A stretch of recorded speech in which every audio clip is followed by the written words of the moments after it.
With the lift table upside down, lift the legs and engage the locking bar at the max height. Then, begin by removing the foot pedal hose from the cylinder. Next, use a wrench and loosen the nuts to remove the cylinder from the pivoting base plate. The nuts closest to the table can be difficult to reach, so we suggest using a combination hand wrench for this step. Once the cylinder is free from the base plate, slide it out towards the front of the lift and place it on a table.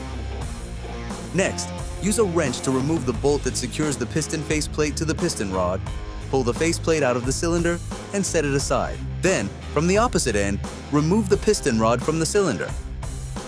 With the piston rod removed, use a channel lock to loosen and remove the end cap.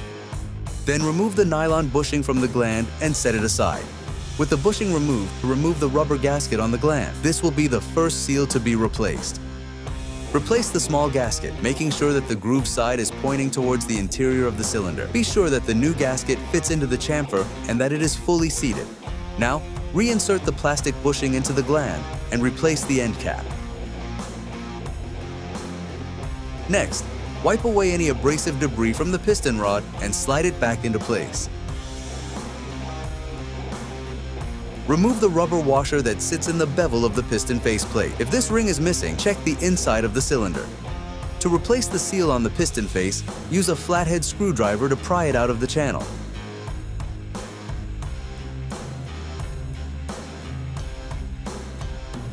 Apply a bit of grease to the new seal and seat it into the outer channel, making sure the grooved side of the seal faces the inside of the cylinder.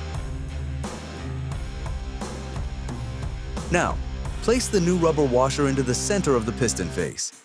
As you go to reinstall the piston face, keep a grip on the ring so it doesn't fall off. Slide the piston face into the cylinder at an angle until you meet the piston rod. Align the holes and replace the bolt.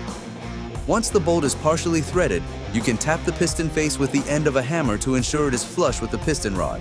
With all of the components aligned, tighten the bolt completely. Now that all of the seals have been replaced, it's time to reassemble the table. Simply slide the cylinder assembly back into position under the table and reattach it to the pivoting base plate.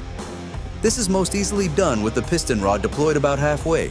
The roller wheels will sit on the tracks and assist in keeping the cylinder bolts in line with the holes in the base plate.